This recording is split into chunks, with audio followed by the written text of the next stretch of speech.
Good morning, Internet. It's your boy, the Axl Rose of fighting pros, and the Alex Jones to the common sense of the MMA mainstream media, Jack Slack. And this is the Fights Gone By podcast. We're recording on a Tuesday morning. I'm sipping a nice big cup of breakfast tea, English breakfast, mind you. And we've got a bit to talk about regarding UFC 209, the disaster that almost was, sort of was. It depends. If you liked the fights lower down, and I did, it wasn't that bad. If you look at it the other way and say they lost their co-main event and the main event sucked, then, it was a bit of a failure. But I think the way we'll do this is we'll talk about all the news, because it kind of ties in with the direction of the UFC at the moment, I suppose. And then we'll do some of the fights that happened, and then we'll do questions, and then we'll talk about whatever the fuck's happened at the weekend. The first big piece of news was that immediately after my Nurmagomedov versus Ferguson article went up, the one I left till the last minute because I'd been stung by them cancelling this fight. What is it, 3 times already? Just after that went up, the fight itself was cancelled. It was the weigh-ins. Nurmagomedov was taken to hospital. Not a lot of info come out about it yet. I saw that his manager did an interview about it, but, I don't trust his manager as far as Khabib could throw him. Yeah, just a weight cut thing, it seems like, which again opens the door to the whole weight cut debate, but there is no way around it, because no matter how you move the weights around, there will always be people trying to cut the most weight that they can. And they've been trying with these additional weigh-ins and things and IV bans, but this is ingrained in the culture, especially with wrestlers, so it's going to be hard to shift. And to be honest, there's so many elements to a fight, your cardio, your work ethic, all sorts of other, these intangible assets. Why shouldn't ability to dehydrate yourself comfortably be in there as a factor in whether you win or lose a fight? But yeah, a bit of a pain in the arse that was cancelled, because as much as the main event real title fight, because this one was an interim title fight, as much as that was the really headline of the card, Ferguson versus Nurmi was what most people were excited about. Everyone in the know, I mean, even the people not in the know, because this was supposed to be like McGregor's next challenger. And if you were in the know, you know that these guys are the 2 most proven lightweights in the world, probably, at the moment. As much as McGregor is holding the belt, he is 2-1 at lightweight against world-class lightweights. If you count Ivan Bushinga, who's been doing pretty well, to be honest. He's, 3-1. But this was supposed to be like the big one, the 2 streaks clashing. And we didn't get it, which is a bit of a pain in the arse. Then, obviously they wanted Ferguson to fight anyway, and they reportedly, according to Ferguson, didn't offer him the same pay and didn't offer him the interim title. And there's debate on this on all sides. I had someone saying, I don't think you know about fight promotion as much as you think you do, blah, blah, blah, because I said Tony would be stupid to accept less money and no interim title.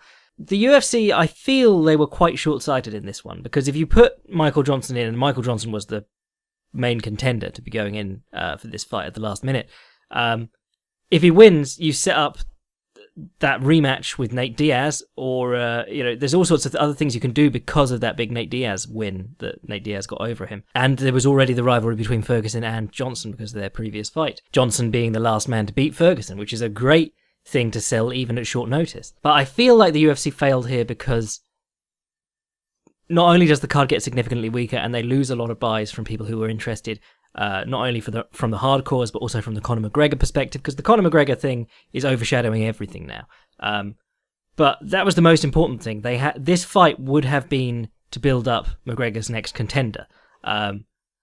Nurmagomedov versus Ferguson was perfect, but in the case that Nurmagomedov pulled out, at least you had Ferguson and Johnson. They couldn't get Nate Diaz at the last minute, but if you had Ferguson and Johnson, at least you have someone there on a big card making a case to fight McGregor. And the other thing about building up this next lightweight star or next lightweight challenger is that if things do go tits up with McGregor, the thing about fighting is that you can only sit on your hands so long. People know that the sport moves along. If McGregor takes 2-3 years out, you're going to stop hearing people say how he's the real lightweight champion. There'll still be people around who say it, but most of the world will move on and say, this guy's the champion. Now, he probably manhandled McGregor because McGregor's been out for 3 years. So if he does want to do that, or if he wants to go and box or something like that, because we don't know where this story is going, but as he's the only star in the UFC at the moment, you'd think you'd be trying to build up the guy to either fight him and beat him, or fight him and lose to him, or not fight him at all and replace him. So I think it was a real failure on the UFC's part not managing to get a fight together for Tony Ferguson at that card. Very short-sighted, because what does Ferguson make?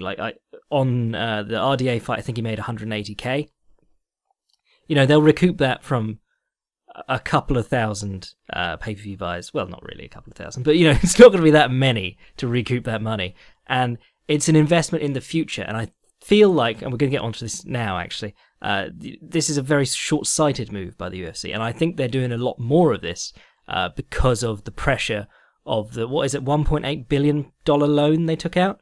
And I saw on some website somewhere that people were like, oh my god, who takes out a $1.8 billion loan? Blah, blah, blah, blah. Loans happen in business. It's better to be dealing with loans than with cash a lot of the time. But $1.8 billion has a large amount of interest on it. So there is this sort of scramble to get, I think the stat was $100 million a year in interest alone. So there's a scramble to get money together on the UFC's part.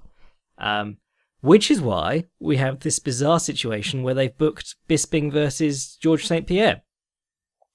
Now, the problem with this is that Bisping has already taken a money fight, the Dan Henderson match, which there was no real reason to have that match. As much as Dan Henderson almost beat him, that was Dan Henderson had no business fighting for a title with the amount of fights he'd lost in recent years. And that event sold less than 300,000, so that's like the best that Jose Aldo could do, and they could never shift his pay-per-views. Now, I feel like this probably will do well, because it's George St. Pierre, and people love him, and people have missed him, and particularly Canada, he was the guy who moved the Canadian market. Rory McDonald, as great as he is, couldn't seem to get the people behind him in the same way. You add in the fact that this is the second title, that thing that only 3 people had done, but now about 6 people have had the opportunity to do within the last couple of months. But the problem with these money fights is that they trickle down and ruin everything else, essentially. You got Yoel Romero with nothing to do. You got Jacare treading water and fighting opponents that advance his career in no way. They just booked him to fight Robert Whittaker, who is a great up-and-comer, but Jacare should be past that point. And his last one was against Tim Boetsch, basically because Jacare needed money, and the UFC owed him fights. They just signed Maia versus Masvidal, which makes you think, do they just hate submission fighters? Because the two best in the business, Maia and Jacare, are sort of twiddling their thumbs at the moment. So we'll see where this all goes, but I think the UFC needs to make some stars who aren't McGregor, or focus more on what was getting them by before the Rousey and McGregor boom, which was putting on the relevant fights, Everything in the UFC, they've always done the freak stuff occasionally, but what was great about the UFC in the Zuffa era was that there were for the most part, very clear paths to the top. Guys actually earned their way to the top, and then even if they were boring fighters or not particularly well liked, they could still get their title shot. Because right now you've got Demetrius Johnson in the flyweight division, who doesn't sell any pay-per-views and has no opponents that anyone recognises. They just rebooked the Wilson Hayes fight. You got Joanna Jędrzejczyk and Amanda Nunes, and women's MMA is always going to be fairly niche without a breakout star. You got Jermaine Duradamine in a division where they've got nothing going on, don't know what they're going to do next, and anyone who saw the fight has turned massively against Jermaine Duradamine. You got a brand new bantamweight champion who actually has the promise. And then you've got Jose Aldo and Max Holloway going back and forth over the featherweight strap, but there's still people who think that McGregor's the champion of that division. You've got McGregor in the lightweight division sitting it out. In the welterweight division, you've got Tyron Woodley, and he's just coming off that awful fight the other night. And I'd be interested to see the numbers on that, but I don't think he alone sells pay-per-views. Then middleweight upwards is dead in the water. Got Bisping and GSP holding up the belt. You got a lightweight heavyweight division where the prospects keep leaving. And you got a heavyweight division which has always and probably will always be fairly poor. So maybe it's just me being negative, but it feels like the UFC is having a hard time of it at the moment, and UFC 209 did not help them. Seamless transition. Let's talk UFC 209. So the main event was Wonderboy versus Woodley 2, and the result was improved by one judge. So we had a majority draw last time and a majority decision this time. I woke up to the words majority decision and people arguing over old 10-8s and new 10-8s, and I was like, oh, for fuck's sake. So I've watched it twice now, and it took me 2 goes to watch it because about halfway through I was drifting off, and then suddenly like something happens in the last 40 seconds. Yeah, just really not a very interesting fight.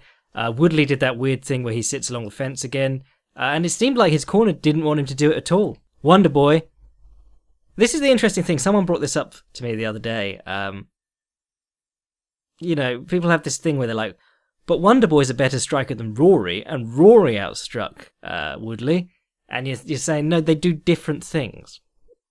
When you saw McDonald take on Woodley, he'd take him to the fence, kick him in the body, fight off the takedown attempts, and work on the counter when Woodley rushed off the fence. Wonderboy would go to the fence, wouldn't really throw any real kicks at him except high kicks because he was worried about getting taken down. And then when Woodley did come off the fence, Wonderboy would look for this check hook, which he wasn't really throwing in the last fight. He was looking for a check hook with his right hand. Because he fought a lot of the other fight orthodox and trying to counter right straights over the jab. But he was throwing this check hook and trying to get away from Woodley's right hand coming back because Woodley sprints forward, except he never left the line of attack. He'd throw the check hook and then he'd take the right hand. Or the right hand would fall short. But he was doing it on a straight line. And most of the time when you see a good check hook, it'll be accompanied by a pivot offline to let the other guy go past. Didn't break the line of attack very well at all. The one takedown was pretty good. A single leg pushed him to the fence, picked up the double leg. Dominic Cruz was the star of this fight, actually. He was really good on commentary. It was like listening to someone who respected your intelligence, you know. That's not to shit on any of the commentary teams. It's just that often people shy away from talking about the in-depth stuff because they're concerned it's going too in-depth. And I feel like you're better off going too in-depth and losing a few people and then picking them up again when something happens and you're all going, oh my god, than you are just repeating the same platitudes over and over again. So that wasn't a very interesting fight at all, but luckily there were other good things going on in the event. Betic versus Elkins was the standout of the night. Betic is a monster. Beat the tar out of Elkins for 2.5 rounds. And then Elkins scrambles up. We got attempted a leg lock and he was really straining for it even though he clearly didn't have it. Comes up behind Betic. And then it was just 2 short little right hands from behind while they were along the fence and then a kick as he went down. It really just shows if you get hit from behind, that is a big deal because you can't see it coming. And it's always the ones you can't see coming that do the damage. And Betic went down into it looked like he'd broken his neck the way he'd fallen. He was head tucked under himself as he fell forward. But I mean, Darren Elkins is my hero for that because he took a beating and he didn't give up at any point. And he was trying. They were like, try and do some work on the feet, and he's just swinging and missing. And then he finally guts it out and gets the victory. I mean, Betic, huge prospect. This is the sort of thing that happens to prospects. They look amazing even in their losses, and it's just sort of an experience thing. You go like, okay, maybe he got a bit tired. Maybe he shouldn't have let him scramble out behind him.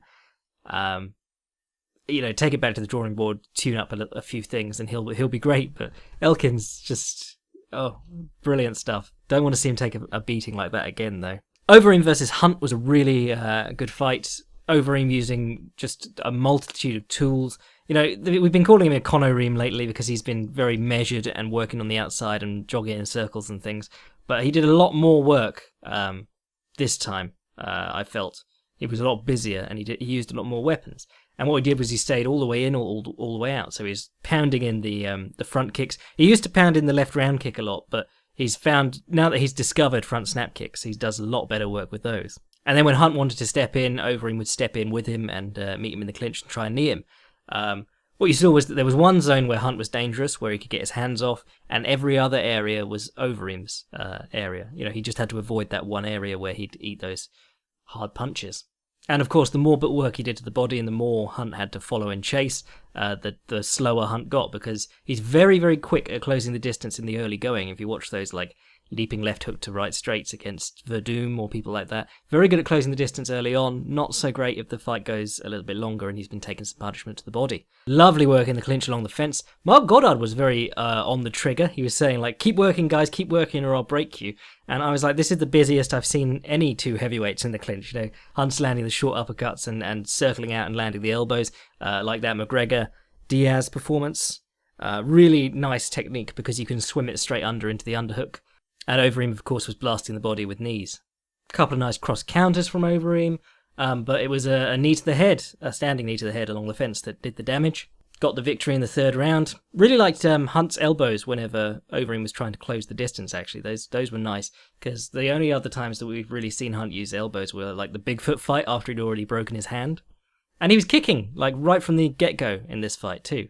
So as much as everyone's like, hang it up, Hunt, you know, because he is 40-something and he's been knocked out several times recently. He, you know, he's not opposed to trying new things. And then the technical fight of the night was Tamer versus Vanata, which was also just a cracking fight for the casual observer. I'm really glad they bumped that up to co-main now. Terrific bout. And it was that style clash we talked about last week, I think. I'm going to be writing something about this tomorrow, but the right hand leads and weaves and the wheel kicks of Vanata with the probing low line side kick with the lead leg versus the circling and the high kicks and left straights of David Tamer. Is it David? Whatever, Tamer. Beautiful fight. Really enjoyed it. Hell of a chin on both lads. Tamer kept throwing the low kicks and the middle kicks, and Vanata was doing a great job of catching them, and then he returned with the spinning wheel kick to the head. And what I really liked about this performance was that it was one where you got to see a lot of different tools and setups. Like, it was each guy showing his toolbox, basically, what he likes to do. And each guy was taking all the shots too, so you got to go further and further into the bag of tricks. Every time I see Vanata fight, I compare him to Yair Rodriguez, because they're both guys who like the flashy spinning kicks, except Vanata often gets guys in position that they actually matter. Like the parried left kick into wheel kick in this one. Terrific. Whereas Rodriguez spins so much the guys just back up, and every technique is killed with distance. And then the low line side kick, that was a constant feature in this one. It was probing, it was jamming, but he was always going out like gentle with a little bit of authority. He wasn't trying to stamp on his man's leg, which is the sort of thing that makes a guy run a mile as soon as you lift your leg up, and defeats the point of trying to use it as a setup or a counter or a jam or anything like that. I'll talk about it more in my article at Fightland, but Tamer at several points snapped Vanata's head back like a Pez dispenser, and he just took it. It was really impressive. And Vanata is really good at catching kicks, which you'd think would be the territory of the guy with the far greater kickboxing record. But this one and the Ferguson one, he dropped Tony Ferguson off a caught kick. Yeah, not enough decent kick catches and counters going in MMA. I mean, even if you watch like Benson Henderson versus Frankie Edgar, Edgar catches about 40 kicks in that fight, doesn't throw any interesting counters or anything inventive off it. He just holds the leg and then drops it. Or Benson Henderson jumps up and tries to enzui-geri him in the back of the head, or enzuri-geri, whatever it is, the pro wrestling move. And in the women's bout that was bumped up, Amanda Cooper versus whoever it was, not bad, but there was one really cool moment in it, an anaconda choke, and they roll out so that it's almost like the lass applying the choke is underneath the north-south, and because she's got the arms trapped in one arm at least, trapped in the anaconda, she throws her legs overhead and sinks in the hooks. Very cool. Like Leo Vieira used to do when he did his rolling back take. If they based out and kept their weight back, he always knew he could roll back and insert the hooks because they'd be slightly stretched out rather than proper turtle. Very cool, very cool. So UFC 209, not a bad event, but in terms of like, this was, their second pay-per-view this year, and it's sort of like the third letdown in a row. And someone put up a stat saying the last 30 UFC events, the co-main or main event has been switched or cancelled in 16 of them, I think it was, which is, 50-something%. And, they were saying, what can you do about this? And my favourite response on it was, there's a very simple answer, but nobody wants to talk about it, which is drugs. You know, we didn't have these injury problems when everyone was using. But, I mean, we still had a few, because obviously some guys don't use, and some injuries are too severe to be rehabbed with the roids. But, yeah, you know, if the UFC hadn't made such a huge deal out of going after drug users, they'd probably be better off from a business standpoint. But in that respect, I think you have to respect the UFC for what they are doing. I wrote a bit about this in my new book, which is a paperback and coming out soon. Official announcement pending. But it's very admirable what the UFC are doing regarding drugs. You know, a lot of leagues wouldn't push this hard. Certainly the NFL and Major League Baseball and things like that. Places that have actually had drug scandals don't test as hard as the UFC does. So it's pretty cool. From a moral standpoint, not necessarily from the I always get the fights I want when I want them standpoint. Anyway, that's enough about that. Let's do some questions. Hi Jack, love the show. At UFC 107, Christ, we're going back here. Frank Mir knocks down Czech Congo with an accurate looking overhand left, then pulls guard and finishes the fight with a guillotine. In the post-fight interview, like 70 seconds after Congo went unconscious, Frank Mir says, he's a European-style boxer, he had a very erect stance, we work a lot more American-style boxing, so I knew if I dipped my head to the right, he would look down, stay erect, and I would be able to fire the overhand left. That seems strange. How sure could he have been that that punch would land? Is that like as predictable as Ronda Rousey trying to grab you with her left arm? Seems like a pretty big commitment to a huge strike with no setup. Also, how calm could he have been? He seems pretty smug while giving the interview, as if it was just so obvious that he would land an overhand at some point in the fight. From Ross. Frank Mir always comes across as pretty smug. I mean, I like him as a dude, but he does come across very smug. In terms of boxing, firstly, Czech Congo was one of the most overrated strikers ever to compete in MMA. He was one of those ones who had world kickboxing titles, but when you looked at them, you were like, who the fuck are these guys? Why are they giving out world titles?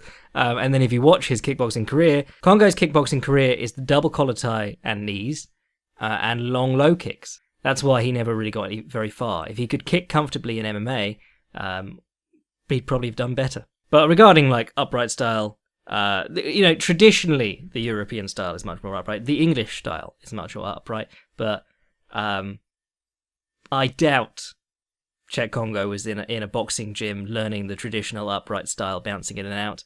I suspect he just came from a kickboxing background, is very tall, and didn't really punch a lot. When you watch him punch, he walks with his punches in the clumsiest way. Mir was talking about how it was a Pacquiao punch or something like that. You dip down to the left and then throw the overhand left as you step back to the right. You know, it's the heavyweight division. No one can really box that well. But the principle stays true, and you'll hear Roy Jones talk about this whenever he's on commentary. Whenever a tall fighter fights upright, they are a sucker for the overhand. Particularly because a lot of the time they'll be punching down. If you're a tall fighter, Kenny Weldon used to say this, and it's a good point on range and reach and stuff. If you're a tall fighter, there's no real advantage punching down on your man because it opens you up so much. Really, you want to be, like, the perfect height to be is where the opponent's head is just in front of your shoulder when you're in your natural stance. Because then you're going to jab nice and long and hit them at your optimum reach. If you're significantly taller than them, you might have to get down a bit in your stance to be able to jab at your optimum reach. So the more upright you are, the more exposed you are to the overhand. And you can watch this in Roy Jones's career, actually. Just any time he fights a tall guy, as soon as he realises they're quite upright, he'll start throwing in the overhand. And his commentary on James Toney versus John Ruiz, who is whatever, is fantastic because he's like, John's standing so upright, he's probably going to get hit with the overhand, and then Toney will do it like as he says it. That was a really cool fight, actually, because as soon as Toney entered the ring, he clocked that Roy Jones was on commentary, and they'd fought each other years and years back, and he came over and they bumped fists. It was really cool. Anyway, I went off on a tangent there, as I always do, but yeah, Czech Congo was very upright, and the overhand works well against that sort of stuff. And if you move your head, you can bring the other guy's hands down as he reaches for you. Really, it was just an overhand on an upright guy who didn't have very good boxing or defense. Hi, Jack. I know it's unlikely to happen because Damian Maia probably isn't a big enough name, but I would be very interested in a fight between him and George St. Pierre. How do you think this fight would go down? Also, if it turned out that GSP was completely washed up, at least we could see him smothered and submitted as opposed to being brutally beaten up. Big fan of the podcast, Ash. I think that's a good fight for GSP, actually, because Maia is so much pure grappling. He very rarely strikes at all nowadays. He'll throw in the odd, straight left and stuff. He snapped back Gunnar Nelson's head a few times with that. But he's just so obsessed with getting that single leg. And I think the more pure wrestling match it turns into, the more you get to see George St. Pierre do his thing that he did against John Fitch, box him up, or Jake Shields, and so on. But then Maia, his hitting is underrated because, did he drop Mark Munoz back in the day? Munoz? But he also, Carlos Condit said that he was hit the hardest by Damian Maia on the ground. And I think that's just, not being able to see things coming, getting caught from weird angles. So as much as Maia is like a classical grappler, try and hit them as little as possible. The idea that he won't hit GSP if he gets him down, I don't think that's true. But I think that would be a good fight for GSP. I think if GSP were diving right back into the welterweight mix, that would probably be the best fighter he could probably have a good shot at beating. I doubt they'd waste Maia on GSP, though. Mind you, that would have been a really good move, actually, because people would come for the GSP, and if Maia dominated him, people would be like, Jesus Christ, this Damian Maia guy, better watch him as he fights for the welterweight title. And if GSP won, he'd instantly steal Maia's, whatever it is, 6 wins on the trot. Hey Jack, thanks for your informative response to my previous question regarding the proper way to counter feinting opponents. I was able to brag to my co-workers that it was read on the program. On to my question. In a recent podcast, you referred to a boxer using the thumb knuckle punches to the body, and that allowed him to up his game to a new level. I had a debate with a friend from my jiu-jitsu school about which knuckle of the thumb you were referring to. Could you please enlighten us? Also, could you please unblock my parody Twitter account, CuckTodd72? Sincerely yours, Eric. I looked for CuckTodd72. He doesn't appear to be on Twitter, so I don't think I did block him at any point, but, I'll look for you, man. I'll try. In terms of the punching, that was Battling Nelson we were talking about, and it was his half-scissor left hook. And apparently, it was not the thumb knuckle, it was the thumb itself through the gloves. And the index finger, if you make an L with your left hand and then you bring your thumb in as close as possible while pointing it still outwards, and that was the surface that he tried to strike with, those 2 points jamming at the same time. If you look up Mark Hatmaker, he did an interesting video on it where he tries to do it with the index finger middle knuckle and the point of the thumb, as opposed to the point of the finger and the point of the thumb. It's interesting because obviously you can't hit a bag very hard with it, but if you have someone try it on you, it absolutely sucks. But it takes some serious development to get good at. But it's just so interesting that Battling Nelson was like, this 6-inch punch made me a much better fighter. And the one he stole from Joe Chowinski, where you put your fingertips on the opponent as you're coming out of a clinch, just to say, look, let's separate, and then you slam your palm into their chest. Very cool. Anyway, hey Jack, big fan. I have so many questions. Could talk to combat sports for hours. What's one thing each of the current champions do wrong, and one thing that you would love to see them improve at? That's from McNeil. Oh, that's a hard one. That's a killing the king for every champion, basically, right there. I haven't written one of those in, I think it's over a year. It doesn't feel like that long to me, but it's just the lack of guys with multiple defenses. It's been all change basically, except for Joanna and DJ. I won't go with things wrong because, like we all say, there's not really flaws at this level, but there are habits. The thing let's start with DJ. He's one, well, like you saw with Wonderboy the other night, he really struggles to get off good offense when the opponent's on the fence. You saw that with Ali Bagarutinov. Every time he'd step in and then he'd put his own back to the fence and then he'd do well with his double collar tie and stuff like that. But he really doesn't work very well stepping in on the opponent most of the time. Cody Garbrandt, I really haven't seen enough of, and he looked so different in the Cruz fight from everything up to that point. I wouldn't really feel comfortable telling you anything interesting about him. Max Holloway's great flaw was always that he got too carried away with swanging and banging. He used to just go for jumping knees for like half a round, and you'd be like, why are you throwing away this fight, Max? But he's got a lot better at that recently. He had a lot of trouble with the lead leg sidekick against McGregor because it jammed him from closing the range. That's something he could certainly benefit from, actually, using that more. Jose Aldo, his one loss came down to being riled up and over-aggressive. I wonder if guys could do the same thing to him, by talking smack and getting in his face. Conor McGregor, the thing that could be his downfall is that he relies on a counterpunch that probably won't work against, wouldn't work against a good professional boxer, because they're going to feint him back, and they're going to, the whole thing about the retreating counters is that the guy falls short with his punch and then continues into the space. Good boxers who stay on top of their feet don't tend to do that as much. If you watch Eddie Alvarez, who is one of my boys, I love him to bits, but if you watch his fight with McGregor, he throws the right hand and then he falls in behind it as the right hand's coming back. And it's that coming in after a failed punch or a dropped punch that gets guys caught with that counter. So double jabs, feints, staying on top of the feet, double right hands but staying on top of the feet and really flicking it out and not actually reaching for him. But guys get drawn into reaching for him pretty hard. And of course his struggles against Nate Diaz came when he wasn't offered the counter punches. Nate Diaz put up the bull guard and just walked him down, and then every time McGregor threw something against his forearms, he'd come back with 3 or 4 punches. And then the work along the fence was lovely too, getting his head below McGregor's and dig into the body. Tyron Woodley, I think the fence thing is going to be, or could be, an issue. Certainly it was against Rory McDonald, because there are only 3 directions he can move: left, right, or straight towards his guy. And if you're coming off the fence in bursts so often, guys know what's coming, so it's a lot easier to prepare for. Wonderboy did know what was coming, and he was trying to check hook every time. It's just that he was doing very little with his check hook and also eating the right hand. Guys who can, dig in the body kicks and fight off the takedowns along the fence, that'll be interesting.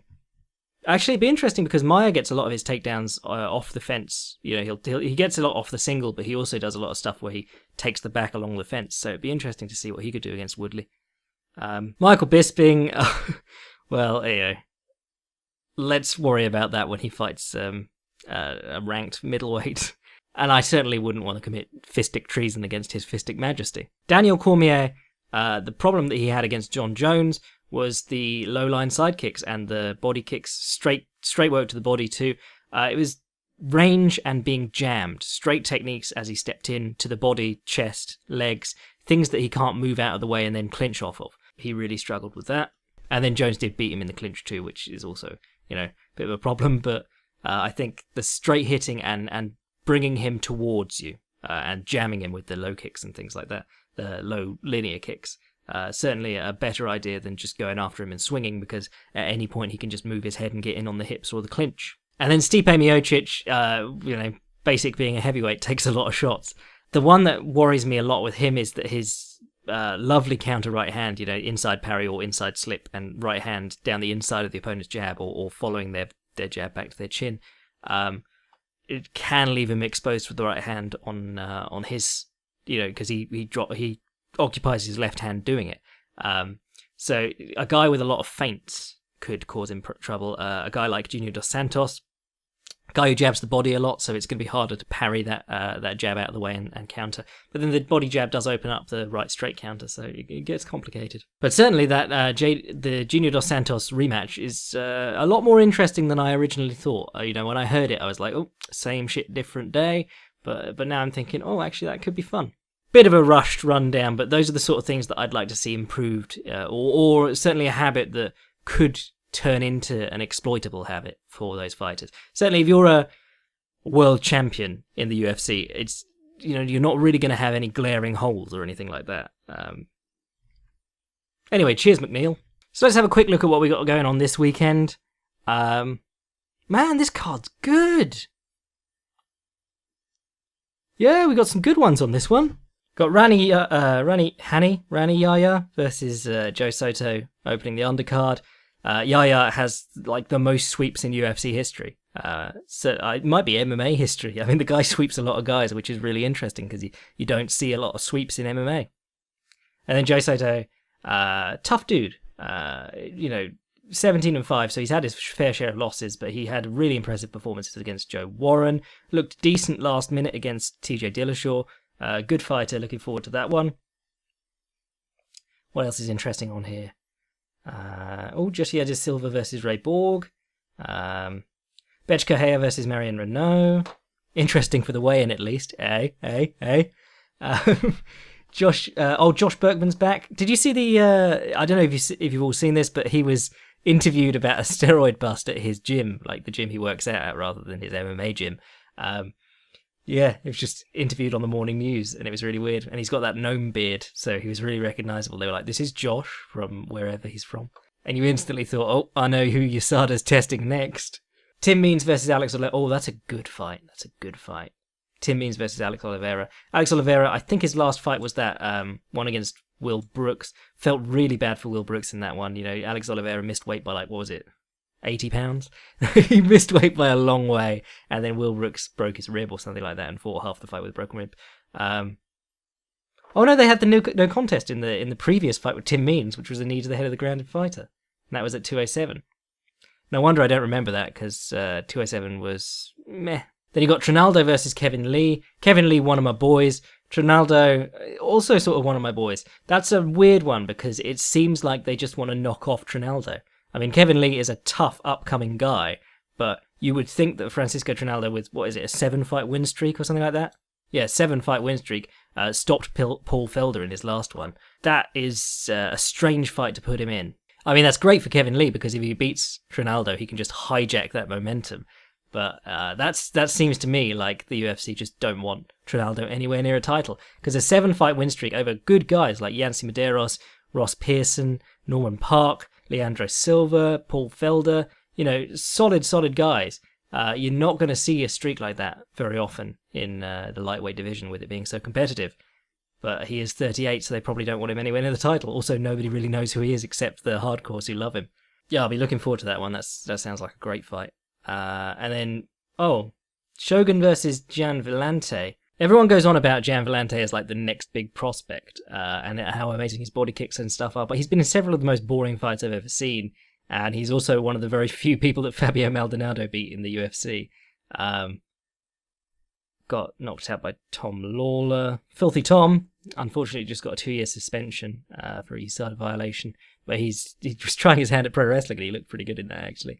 Oh, that Ilir Latifi fight was just atrocious. And they fought someone I've not heard of called Saparbek Safarov. That was on that Fight Night headline by Derek Lewis, so it's no wonder I didn't see that.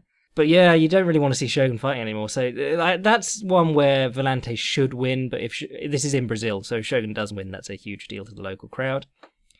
And then the co-main event is Edson Barbosa versus Beneil Dariush, which is a great fight. That's quite a step up for Dariush, you'd think, because Edson Barbosa is looking like a monster nowadays. And Dariush had that loss to Michael Chiesa, beat James Vick, beat Rashid Magomedov. So yeah, this is he's fought Michael Johnson and he lost that split decision, of course, but generally I'd say this is a big step up. Barbosa, if you give him space, he's going to beat the tar out of you. He's going to kick your legs to shit, and then when you step in, he's going to counter you with the left hook.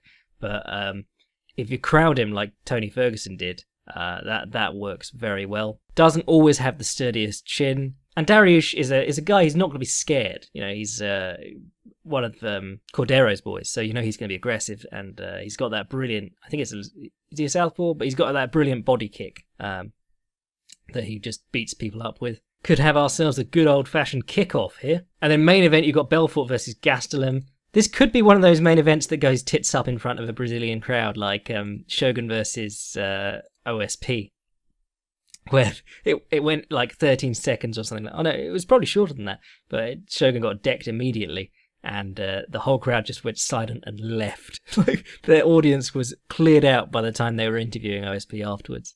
Because, Vitor has had... Well, since he came off the TRT, he lost to Weidman in a really unimpressive, standard Vitor blitz in the early going, gets taken down, immediately mounted and gets pounded out. Head kicks Dan Henderson with his dad bod. pulls guard on Jacare. Absolutely bizarre. Gets pounded out again, and then gets beaten up on the feet by Musashi and pounded out again. So, Gastelum had trouble with the size of Tim Kennedy early on, but weathered the storm, and his pace and his boxing really carried him through in that one. But you expect an early rush from Belfort and then a rapid fade, I'd say. If Vitor beats him, that's pretty good, even though Gastelum really shouldn't be at middleweight. He's not really big enough to fight there, but he's doing okay. Decent event. Looking forward to it, actually. I'll have an article coming out in the week about one of those fights. Maybe the Barbosa one. Actually, maybe the Trinaldo versus Kevin Lee, because I really like that fight. That's the fans' fight on the card there. Anyway, we'll call it a day on that.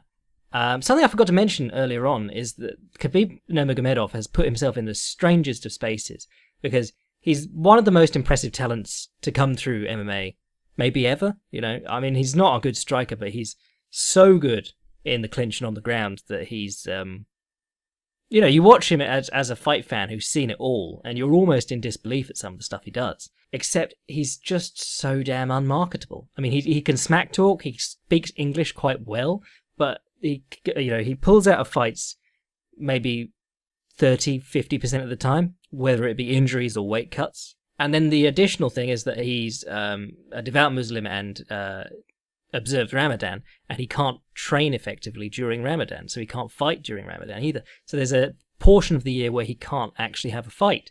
And as much as you should respect someone for standing by their principles so much, even when they could be making tons of money by not doing that, it does make him, we sometimes on this podcast we do consider fighters like commodities or pieces of meat. Whenever a woman comes up, we go, oh, yep, she's all right looking, she'll be marketable. Look at what WME IMG has just started doing with Waterson. Suddenly signed her independently as a talent as a WME IMG talent agency signing, and then start putting her in main events. But we about a woman we say, oh, easy on the eye, she'll be easy to market. And about a man, if you can talk, you'll do well. If you can't, you won't. There's one thing that matters for both sexes, and that's knocking people out. If you can do it, to be honest, if you do it. If you can do it, not so interesting. Like Rashad Evans, they can keep replaying that footage of him knocking out Chuck Liddell forever, but nobody's buying it. If you can knock someone out, and then if you're a man, if you can talk, and if you're a woman, if you look good, those are the only things that matter, really. Because if you're a woman and you can talk well, it's perceived as bitchiness, which is, sexist, but that's what fight fans do. And if you're a man and you look good, it's more like a chuckly bonus. Because of the demographic we're talking about here. We're talking, 20 to 35-year-old men or something like that. But if you consider Khabib Nurmagomedov as a commodity, his value has been drastically dented by this third failure to compete at the same fight. And it's so annoying because he has so much potential. Like that's your way into the Russian market. If you've seen him in the footage at airports and shit, where people just swarm him, yeah, he could well turn into one of the what could have been stories of MMA. Anyway, I'll let you get back to what you're doing. I'm Jack Slack, this is Fights Gone By Podcast. Send your emails to fightsgonebypodcast@gmail.com. Sign up to the Patreon if you want to get in on the bonus episodes and watch the Jack Dempsey one we've got coming up. We've also got Jack Johnson, Jim Corbett, John L. Sullivan, and then the bare knuckle ones in the back catalogue. And I'll catch you next week. Connor bless.